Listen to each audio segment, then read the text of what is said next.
Sila Greco Bellica. Oh, ang dami nilang sinusulatan kung sino-sino. Oh, si Trump sinulatan. Oh, sino pa yung ibang sinulatan nila? Pati si ano, si Putin, 'di ba? Pati si Putin wala, mga kababayan. Ay naku, ano po ba itong mga isinulat nila at bakit sila sumusulat? Humihingi ng saklolo kay Donald Trump para daw pumapalaya si dating Pangulong Duterte, 'no? Sabi dito, His Excellency Donald J. Trump, 'no? President, United States of America. Ayan. Your Excellency. Ewan ko, hindi ko nakikitang may maitutulong si Donald Trump, mga kababayan, 'no? Siguro, um, madami din problema ang Amerika, eh. Madami din problema ang Amerika. Meron pa silang ano, problema sa Canada, 'di ba? Yung batuhan nila ng mga ano tawag dito, patong na ano dun sa mga bilihin nila. Oh, eto, His Excellency Donald J. Trump, 'no? Sinasabi niya dito, "It is with the utmost respect that I write this letter to you on behalf of the million of Filipinos," 'no? Lagay niyo na lang diyan, million of DDS, 'no?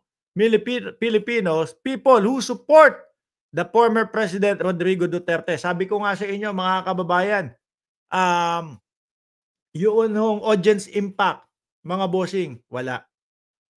Yung mga audience impact po hindi kasama, mga kababayan, 'no, para mapalaya ang dating Pangulong Duterte. 'Di ba Boy Tinapay? Oh, etong mga ganito pang-audience impact na lang ho 'yan, 'no, kahit sabihin mo milyon-milyong Pilipino ang sumusuporta kay dating Pangulong Duterte, ang nagra-rally sa labas at humihiling na mapalaya ang dating Pangulong Duterte. Sasabihin lang po ng ICC, "O, ano, 'no, kailangan namin tapusin ang investigasyon dito sa dating pangulo." 'Di ba tarantaro? Oh. During President Duterte term, he implemented and delivered on his campaign promise. Papaliwanag niya yung ano, laban kontra droga ng dating Pangulong Duterte. Kaso siguro kapag binasa ni Trump 'to, makikita din, i-search mo nga yung, investigasyon ni Duterte doon sa Senado. 'Di ba? Nabanggit ng dating Pangulong Duterte na ano daw, na binubuyo nila, na manlaban yung mga ano, yung mga suspek.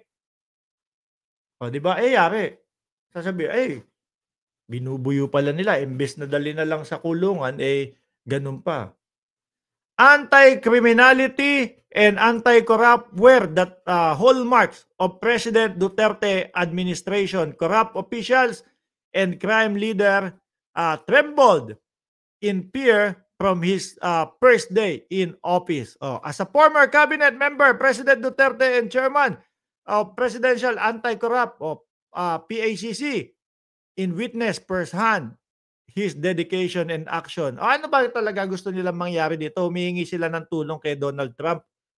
Our president earned the mandate of the Filipino people because they wanted a peaceful society. Drug were destroying Filipino homes and family, but Duterte gave them hope. Nakalagay sa ilalim,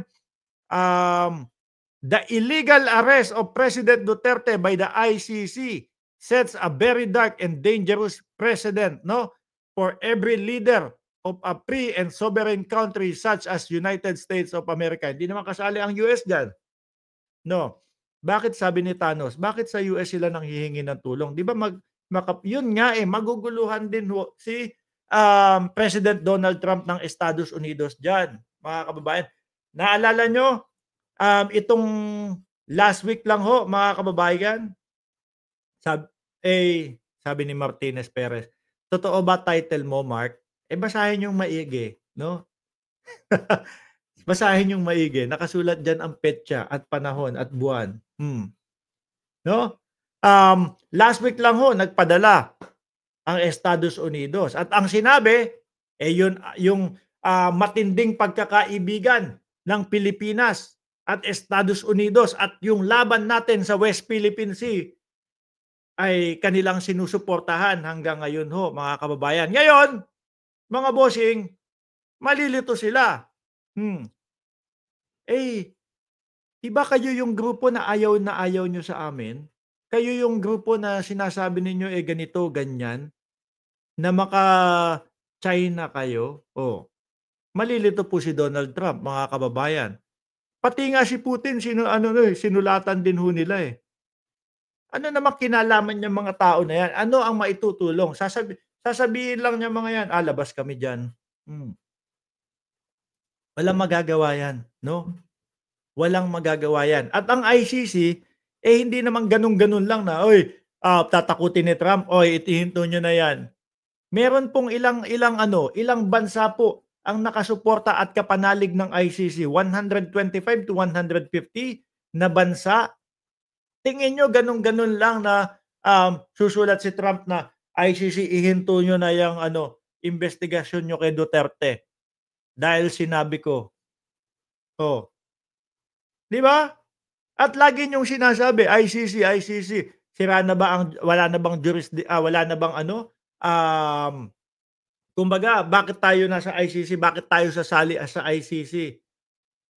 Maayos naman ang justice system ng Pilipinas. So, ibig sabihin yung mga kapanalig at mga kasama dun sa ICC na yun, eh, lahat sira ang justice system?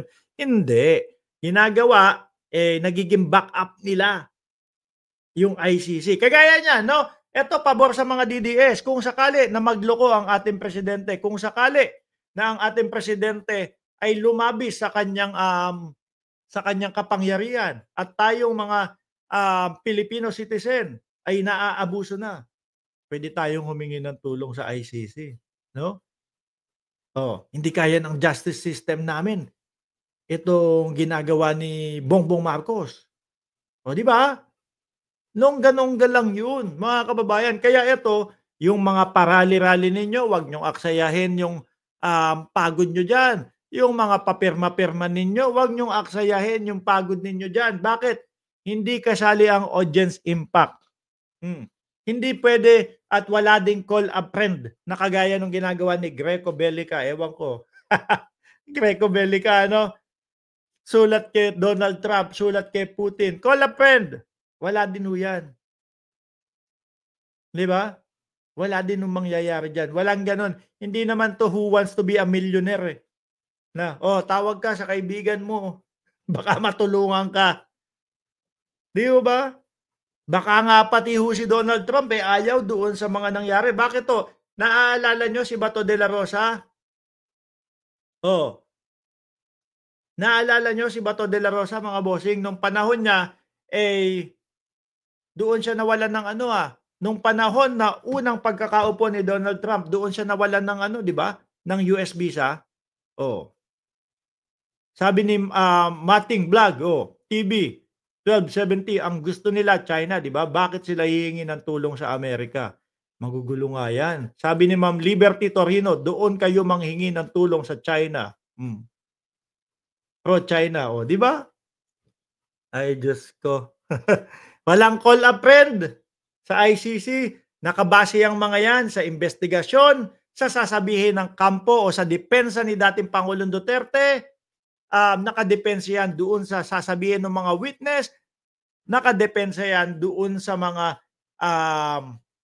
nakolektang mga ebidensya doon. Sorry po, yang mga pa ganyan-ganyan, call a friend, audience impact, hindi kasali 'yan, walang ganyan. Kaya sabi ko nga sa inyo, huwag niyong ubusin yung inyong lakas sa mga paganyan-ganyan ninyo dahil alaw suwelta 'yan. 'Di ho ba, mga kababayan? Walang kuwenta ho iyang mga ganyan, mga bossing. Oh,